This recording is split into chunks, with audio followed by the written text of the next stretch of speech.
1, go. Okay, good evening, race fans. Here we are, traveled to Pinedale after the Alpine leg. Pretty exciting day. Started off really wet and pretty warm, actually, about 27, 28 degrees. 4 to 6 inches of fresh snow and kind of some wet snow too. It's kind of fluffy. It's hard to explain. It's not really heavy, but anyway, we had an exciting race day. As you'll see your times there, Annie Mallow came in first,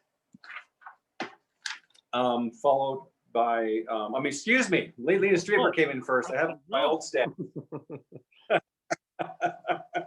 Yeah, that was a different year. I'm sorry, Lena. My apologies.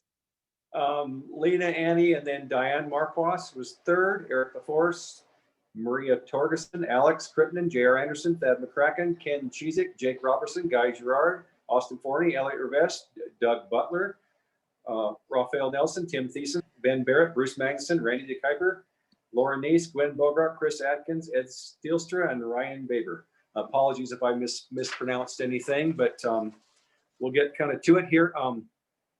Lena, that came in first, last year she was in second. In 2019, she came in second too. And then her splits were 4 minutes plus on the comeback as they were going out today. And Annie's stats, she came in first in 2020. She was third in 2019 and second today. Her splits were a little bit better with just a 3 minute plus on the way back. Laura Neese, she had only a 2 minute plus on the way back today. So, and Eric LaForce in 2019, he was first, and today he got fourth, and he only had a 4 minute plus on the splits today. J.R. Anderson had one of the best splits today as far as the splits go. He was even or just under 1. So that was, and so was Annie. And Jake Robinson was right at 3. Elliot Revest, interesting, he was just a +3, and last year he came in 11th. So he was pretty good there. So all in all, I think most people had a pretty good day. Today, it's kind of hard to shake out. Some people tried to make some stats. I think really you can tell some of these people, I think they kind of tested the water a little bit, and other ones maybe kind of held back a little bit to see what was going on. You know, it's hard to really go out day one, especially if you have these different conditions like this. Lena, first place today, she left in number 8 spot. Annie, she left in number 4th spot. Eric, he left in number 21st spot. So that had to be a little more of a difficult thing there as far as track and trail and passing so many people. JR, he's 7 for 7th, Mr. Consistency, usually can hold on to that. Elliot, he left in 13th. Jake Robinson, he was 12th for 12th. So it's an interesting day. Sebastian? Did you see any good head-on passes, Juan, when you were out on the trail? Yeah, I was out observing the teams, both outbound and inbound. I was waiting. I was helping stage the teams to the start line, so I didn't actually get out on the trail until there was only about 3 teams left, which was almost an hour after Alex had left the start line. She went out first.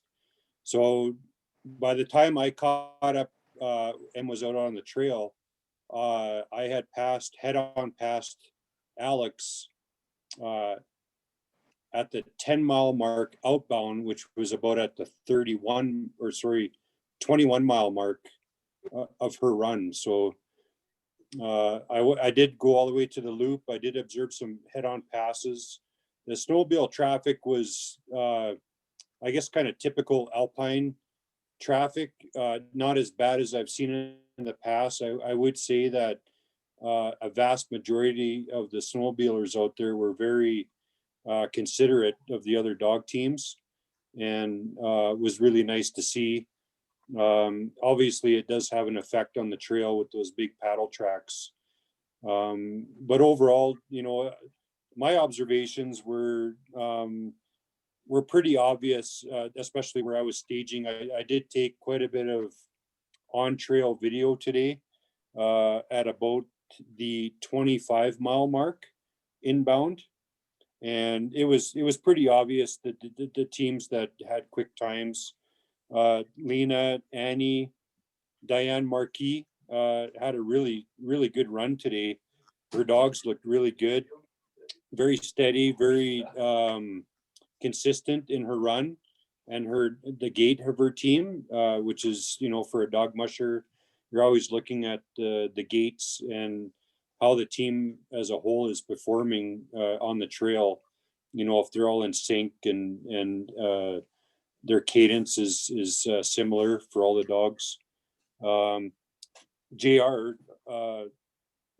was the most consistent team in that top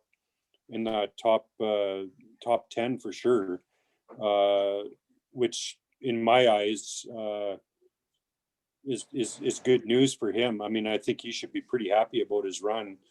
He was within a minute of his outbound time and his inbound time, 56 seconds difference between those two 15-mile runs. So that's pretty consistent. Thad, Ken, there's definitely was a lot of nice looking teams there. Austin as well looked pretty good coming back. Elliot looked really good coming back.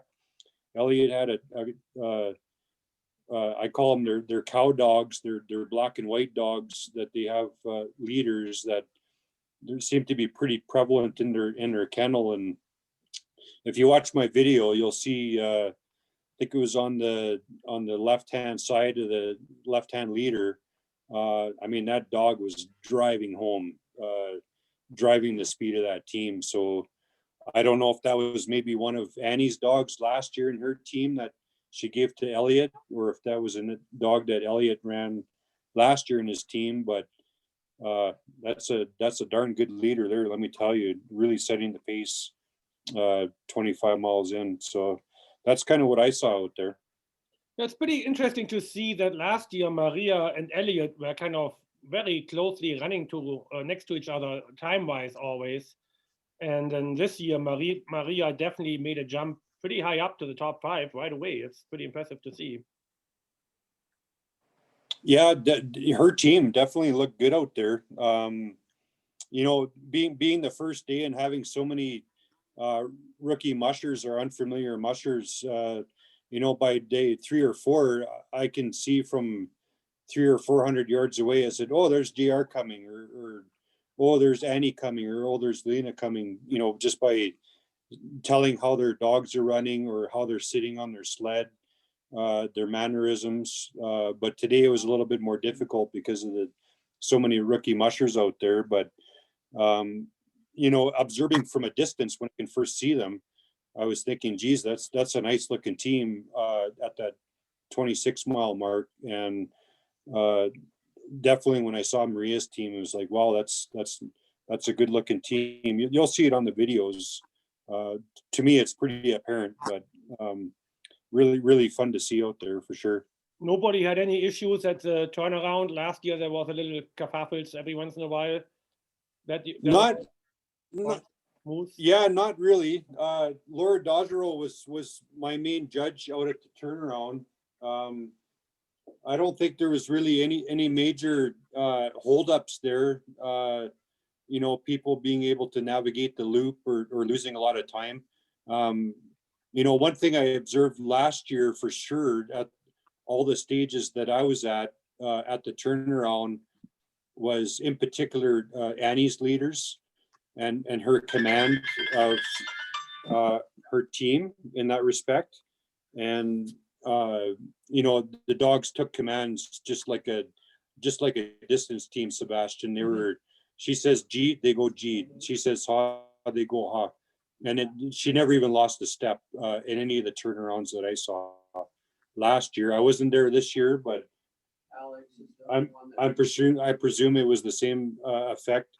Apparently Alex had a small hold up there. Our turnaround this year was a little bit further down the trail, and there are a lot of teams that have run this race and that train out Alpine that use that old turnaround.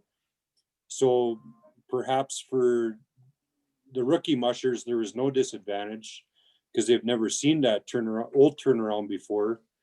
But maybe for some of the teams that have run this race multiple times or have used that trail as a training trail and used that usual 30-mile turnaround loop, perhaps gave them a little bit of problems that, the dogs thought, well, hey, we're not supposed to turn around here. We've never turned around here before. So interesting anyway. We're going to have a few more legs like that the trail is going to be a little bit different. So again, that leader training really does pay dividends, and having those dogs listen to your commands, and you as the musher being in control of your team and being able to navigate the trail that you want to navigate, not necessarily the one that the dogs want to navigate. Yeah, so that explains the times a little bit, because last year I had this leg pegged down at 28 point something miles. And so this explains the averages are pretty much the same, but with moving over 2 hours. But yeah, you gave the answer now how that actually came about. Yeah, that's right. The mileage was pretty much bang on 31. There's a little bit of discrepancy between teams, but we had multiple snowmobiles out there, and Matt has set his odometer multiple times on that trail, and it's been 15.5 out, 15.5 back. Oh, that's a big one. Well, that is so on the dogs being in a different spot. If you could be 2 or 3 years past, and you come back to an area and you go on the same. Your dogs will keep looking one way, and you'll think, "What the heck's going on?" Then you remember, "Oh yeah, we were here 2 or 3 years ago, and we took a different turn or a different course." So they remember that stuff really. Yeah, I think we should end this one, because Ken and Laura are going to be calling into the other number now. So yeah, that was a good recap, and let's do the interview with Ken and Laura.